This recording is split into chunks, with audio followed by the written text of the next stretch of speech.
आज काय स्पेशल?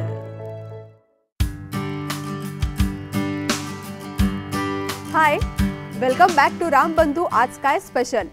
नुकताच श्रावण महिना लागलाय, त्यामुळे घरोघरी उपासाचे पदार्थ करायला नुकतीच सुरुवात झाली असेल. आणि आज खास तुमच्यासाठी उपासाचा एक वेगळा पदार्थ घेऊन येतोय आणि तो दाखवण्यासाठी आपल्यासोबत आहे योगिता.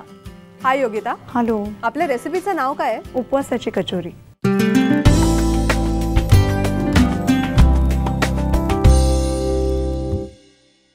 साहित्य सांगशील? आपण घेतलंय शेंगाड्याचं पीठ. याच्याऐवजी आपण अरारोट पण घेऊ शकतो.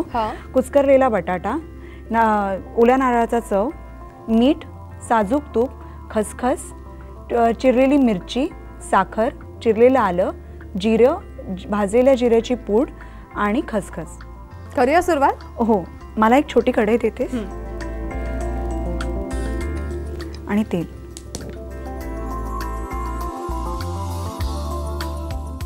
एक चमचा. आपण एका बाजूला तेल गरम करून घेऊ. मला एक मोठी कढई देतेस का? ह्याच्यात काय करतोय आपण? याच्यात आपण सारण बनवून घेऊया.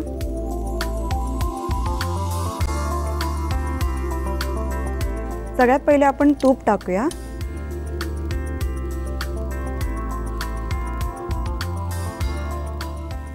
बस हे? हो. आता आपण त्याच्यात थोडंसं जिरं टाकूया. जिरं आणि थोडं खसखस.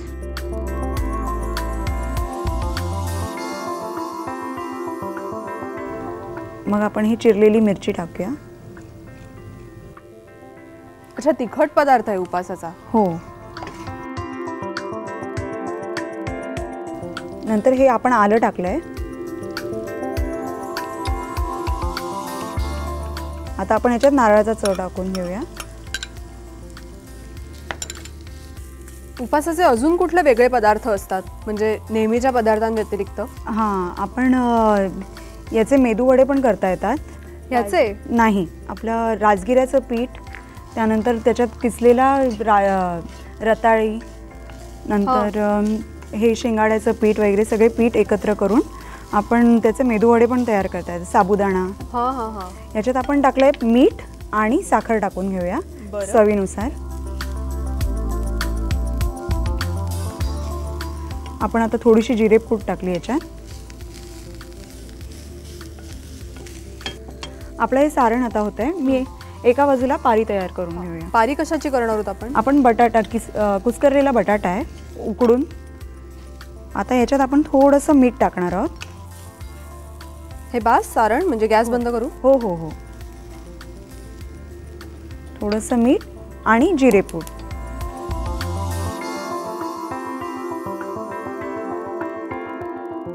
त्याला एकजीव करण्यासाठी आपण शेंगाड्याचं पीठ टाकणार आहोत. बाइंडिंगसाठी आपण आता याच्यात शेंगाड्याचं पीठ घातलंय.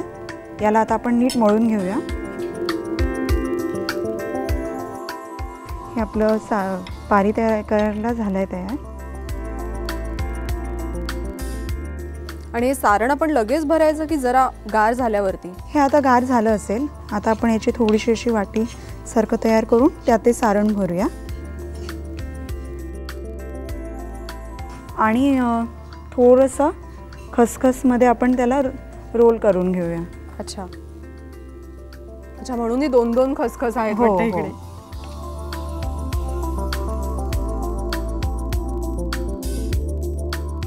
असं वाटीसारखं करून मग आपण त्याच्यात हे बंद करायचं.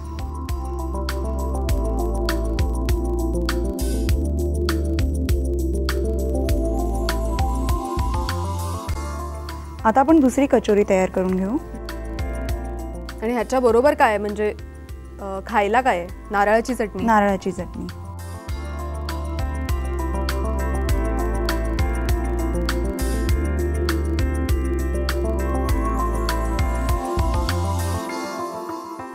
आता हे झालंय. आपण आता यांना घोळवून घेऊ खसखसमध्ये. हे लगेच फ्राय नाही करायचं? हो हो, लगेचच. आपण हे तिन्ही एकत्रच टाकू.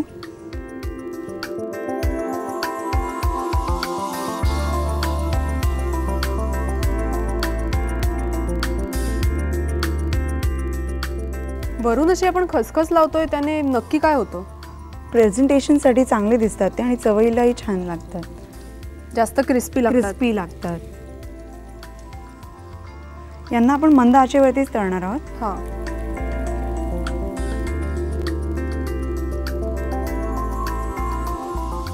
हे झालंय. आता आपण याला बटर टिश्यू पेपरवरती काढून घेऊया.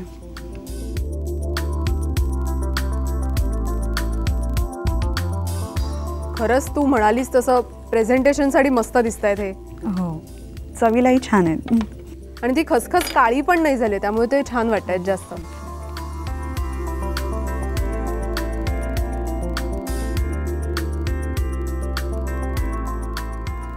आपली उपवासाची कचोरी तयार आहे. थँक्यू.